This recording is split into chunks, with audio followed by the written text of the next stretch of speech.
increased creativity. On a normal day, your brain follows a very predictable path of thought. Logical, structured, and sensible. But as soon as, you guessed it, THC enters the group chat, your brain would practically rewire itself under its influence. Basically, THC increases divergent thinking, meaning your brain makes unexpected off-the-wall connections. Instead of just thinking, a chair is for sitting, you might start wondering if the chair had feelings, or what if they're tired of being sat on? This unfiltered flow of ideas is why high people often feel like they've unlocked some hidden genius. But here's the catch. Feeling creative and actually being creative are two different things. Many high people believe they've had life-changing epiphanies only to wake up and find that their notebook is filled with nonsense like creating shoes made out of bananas. However, while THC can actually help you think outside the box and come up with brilliant ideas, sometimes you can start to have a real problem when you let yourself get too high. Heavy doses can make you feel too relaxed or too distracted to actually do anything productive. This is why so many high ideas never leave the couch. Euphoria. Most people who smoke weed would tell you that the most important reason why they smoke is to get high, which means that they do it for the temporary, blissful, giddy, nothing can go wrong state of mind that has stoners everywhere giggling at their own thoughts. Basically, if happiness had a turbo button, weed would be the one pressing it. And this feeling is possible because weed contains THC, tetrahydrocannabinol, which is literally the VIP of the cannabis world. You see, when you smoke, vape, or eat weed, THC sneaks into your brain and hijacks your endocannabinoid system, which is literally your brain's built-in system for processing weed. Yep,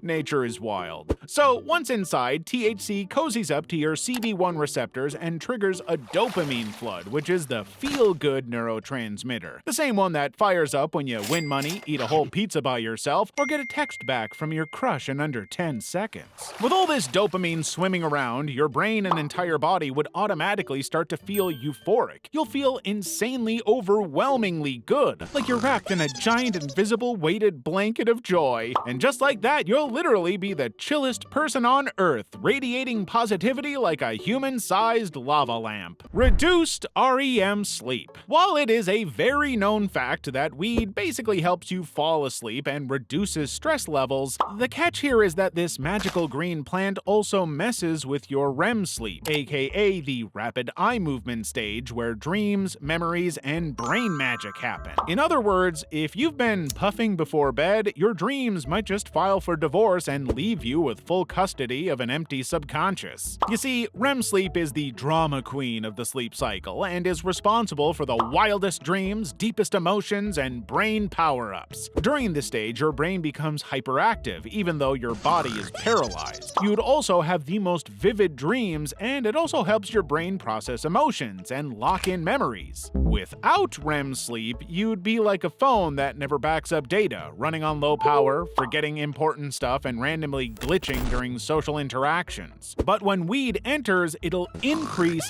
deep sleep, also known as the physically restorative part of sleep, but it cuts down on REM sleep, meaning fewer dreams and less memory processing. Your brain, thinking it's doing you a favor, prioritizes deep sleep over dreamland. Sure, skipping REM sleep for a night or two isn't the end of the world, but if you're regularly turning your brain into a dreamless wasteland, things might really start to go south. You'll have a really bad memory since REM helps process memories. REM also helps balance emotions. Less REM equals more mood swings. And I mean, no dreams literally means no weird imaginative brain exercises, so you can kiss goodbye to any sort of good creativity. And then, even if you sleep for 8 hours, a lack of REM can make you feel like you pulled an all-nighter. Memory problems. Have you ever walked into a room ready to grab something important only to stand there blankly wondering why in the world you ever came in? Well, if you're a stoner, chances are you've just experienced a mini weed-induced memory wipe, also known as "where the heck did my brain go?" syndrome. You see, for many cannabis users, memory problems are part of the package deal, right alongside munchies and questionable life choices. And like a repeat offender on steroids, THC THC is the main culprit behind weed's memory hijacking powers. We've already established that THC loves your brain more than a clingy ex, and this time around, it'll enjoy messing with your hippocampus. Now, the hippocampus isn't some fancy college for hippos, but it's the part of your brain responsible for short-term memory and learning. Think of it like your brain's USB drive, constantly saving new info. However, when THC barges in, it's like spilling bong water all over your files, and, well, your brain wouldn't be able to store new memories properly. Once you're high, your brain struggles to hold on to new information. It's like trying to write a to-do list in disappearing ink. The second you think of something, poof, it's gone. But the thing is, if you smoke occasionally, your memory usually bounces back once the high wears off. But if you're hitting the bong like it's your full-time job, long-term effects can start creeping in. Studies suggest that chronic heavy weed use, especially starting at a young age, can shrink the hippocampus over time. And when your hippocampus shrinks, your memory gets worse. It's like trying to store files on a flash drive that's slowly running out of space. However, the good news is that weed-related memory loss isn't always permanent, so if you take a break, your brain starts rebuilding its memory functions over time. Altered perception of time. Once again, THC is the culprit to be blamed for weed turning time into an unpredictable, stretchy mess, as it is literally the main psychoactive compound in cannabis. When THC enters your system, it hijacks your brain's endocannabinoid system, particularly messing with the basal ganglia and cerebellum, which are the two brain regions responsible for motor control, coordination, and, you guessed it, time perception. Think of your sense of time like a conveyor belt in a factory. Normally, events pass along at a steady pace, tick, tick, tick, but when you're high, that conveyor belt speeds up, slows down, stops, reverses, and sometimes would even fold in on itself. In other words, your brain's internal clock basically gets high with you. Sometimes the THC can cause time to move really slowly, or it can cause it to really speed up. Now, scientists don't fully understand why THC messes with time, but they believe that because THC hijacks dopamine, this might affect how your brain records time. More dopamine equals time feels weird. Plus, since THC messes with your memory, you don't store events properly. If your brain doesn't log moments accurately, it feels like time either drags or vanishes. Now, if you want something healthier that you can binge on without any side effects, just hit the like and subscribe buttons. Psychosis. Psychosis is basically what happens when your brain decides it's done with reality and starts serving up delusions, hallucinations, and paranoia like it's an all-you-can-eat buffet. It's not just feeling a little out of it or thinking your cat is judging you, which, let's be honest, they always are. We're talking full-blown detachment from reality. This means seeing, hearing, or feeling things that aren't actually there, believing things that make zero sense, and feeling like someone is out to get you. And, well, when weed triggers this, it's called cannabis-induced psychosis, CIP.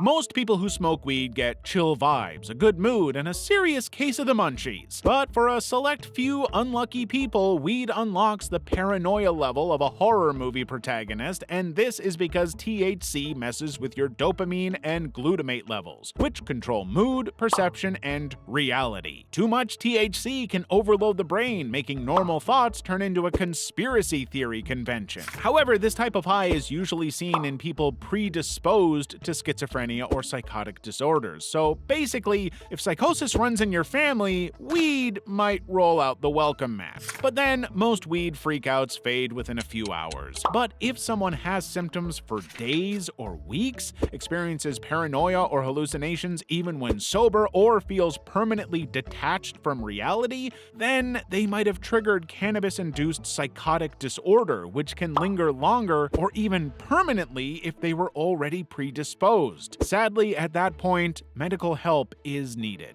Weed-induced burnout. If you've ever smoked a joint with big plans of cleaning your entire house, reorganizing your entire life, and finally reading that novel, only to find yourself 3 hours later buried in snack crumbs, binge-watching cat videos, and debating whether getting up to pee is worth it, then you may have experienced a mild form of weed-induced amotivation. And it's exactly what it sounds like. A lack of motivation and drive caused by long-term cannabis use. It's like your ambition took a hit from the same blunt and decided to take an extended vacation. Tasks that once seemed urgent now feel like they can wait indefinitely. Weed interacts with the brain's dopamine system, and dopamine is the MVP when it comes to motivation, ambition, and drive. So this isn't just about being lazy or chilling too hard, because weed-induced amotivation affects everything from goal setting to your sense of urgency and follow-through. You'd make plans, but never actually do them, and even your energy levels would be constantly on the low. Over time, this lack of drive can start affecting real-life responsibilities, like school, work, and even your relationships.